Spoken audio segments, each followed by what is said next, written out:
kasih karunia dan damai sejahtera dari Allah Bapa kita dan dari Tuhan Yesus Kristus menyertai kita. Saudara-saudara, ada satu hal utama yang disampaikan oleh Tuhan Yesus dalam pengajarannya, yaitu kerajaan Allah. Kita lihat apa yang disampaikan di dalam Injil Markus, bab 1 ayat 14 sampai dengan 15. Sesudah Yohanes ditangkap, datanglah Yesus ke Galilea dan memberitakan Injil Allah. Katanya, waktunya telah genap, kerajaan Allah sudah dekat. Bertobatlah dan percayalah kepada Injil. Nah, apa yang sesungguhnya dimaksudkan oleh Tuhan Yesus dengan kerajaan Allah? Nah, saudara-saudara, untuk memahami hal ini, kita perlu memperhatikan jalan hidup manusia. Manusia lahir, tumbuh, menjadi dewasa, kemudian menjadi tua, dan pada akhirnya akan mati. Nah, bagaimana nasib orang, nasib manusia setelah ia mati? Nah, Tuhan Yesus mengajarkan orang yang mati sebagai orang yang percaya kepada Allah akan menikmati kehidupan yang kekal. Nah, kehidupan kekal itu adalah kehidupan bersama-sama dengan Allah dalam kemuliaan yang abadi di surga. Jadi, hidup bersama dengan Allah di dalam surga. Yang akan dinikmatinya adalah kebahagiaan yang abadi, yang tidak akan berakhir. Nah, Tuhan Yesus menggambarkan kehidupan bersama dengan Allah itu sebagai kerajaan Allah. Nah, gambaran ini diambil dari hal yang nyata-nyata ada dalam kehidupan manusia di zaman Yesus. Ada raja yang hidup bersama dengan rakyatnya. Ketika seorang raja itu baik, hebat, maka rakyatnya akan hidup dalam kesejahteraan. Tuhan Yesus menggambarkan kehidupan bersama dengan Allah itu sebagai kerajaan Allah. Ada suatu kerajaan yang abadi, kerajaan yang tidak ada di dunia ini. Kerajaan yang ada di dalam surga. Nah, kerajaan ini adalah milik Allah. Dan Yesus adalah rajanya. Dia adalah yang berkuasa atas kerajaan itu.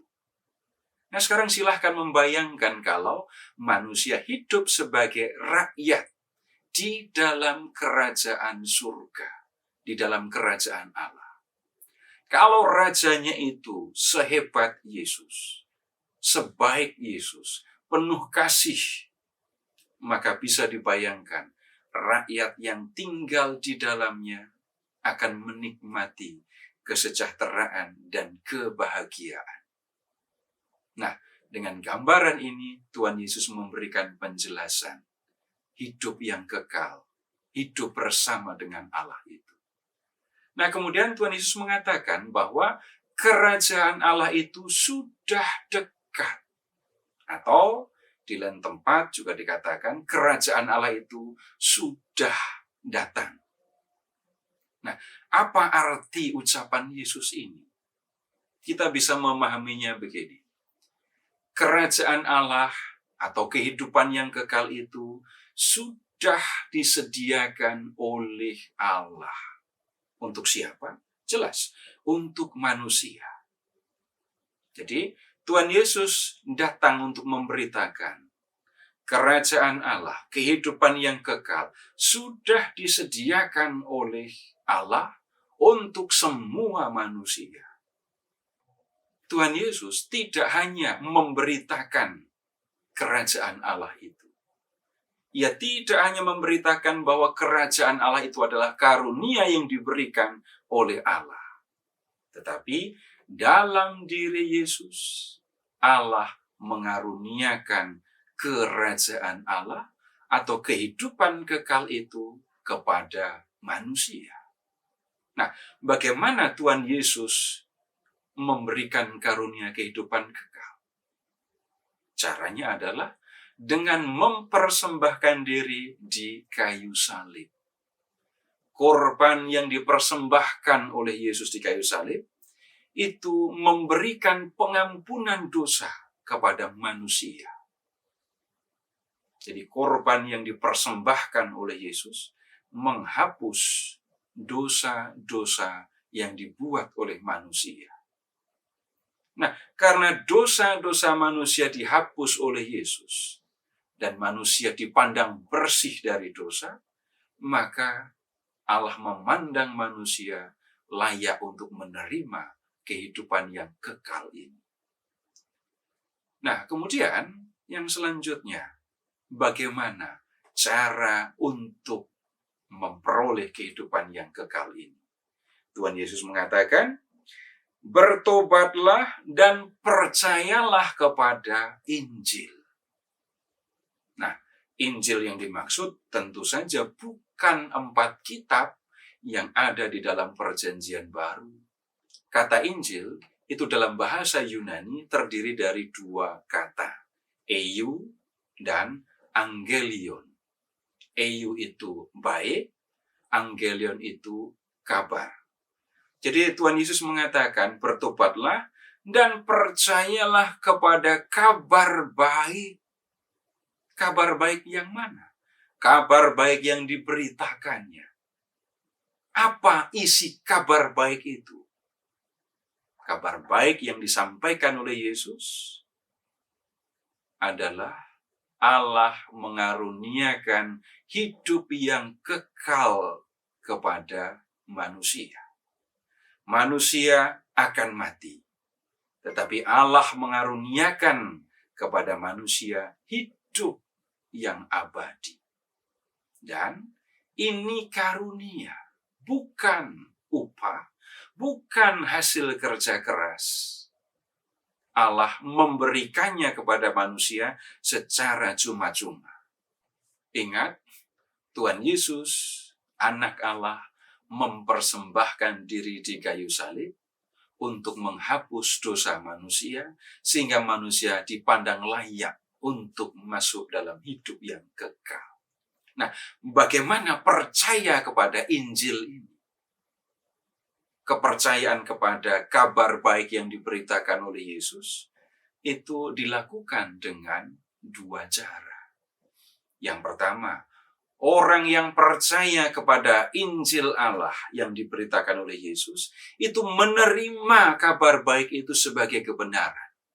Jadi, orang yang percaya kepada Yesus, orang yang percaya kepada Injil itu menerima bahwa Allah mengaruniakan hidup yang kekal kepada Yesus melalui kematiannya di kayu salib.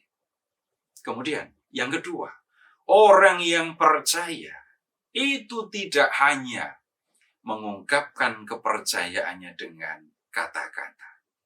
Kepercayaan yang sejati diungkapkan dalam tindakan. Tindakan yang mana? Bertobat. Tinggalkan perilaku yang tidak sesuai dengan kehendak Allah dan lakukan tindakan seperti yang dikehendaki oleh Allah. Dengan kata lain, orang yang percaya kepada Injil yang diberitakan oleh Yesus itu akan mengikuti apa yang diajarkan oleh Yesus. Ia akan hidup sesuai dengan yang diajarkan oleh Kristus. Jadi saudara-saudara, kepercayaan itu aktif. Orang yang percaya itu bertindak. Kepercayaan itu bukan hanya disimpan di dalam pikiran dan kemudian diungkapkan di mulut, tetapi lebih dari itu diungkapkan dalam tindakan. Ingat apa yang dikatakan oleh Tuhan Yesus dalam Injil Matius bab 7 ayat 21. Bukan setiap orang yang berseru-seru kepadaku, Tuhan, Tuhan, yang akan masuk dalam kerajaan surga. Melainkan dia yang melakukan kehendak Bapa-Ku yang di surga.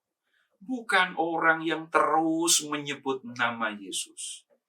yang akan dipandang layak untuk tinggal bersama dengan Allah di surga. Orang yang percaya akan hidup mengikuti ajaran Yesus, karena Yesus hanya menyampaikan apa yang dikehendaki oleh Bapa. Terpujilah Allah yang telah mengasihi kita, yang telah mengaruniakan anaknya yang tunggal untuk menyelamatkan kita, dan yang telah mengutus Roh-Nya yang kudus untuk hidup di jalan keselamatan.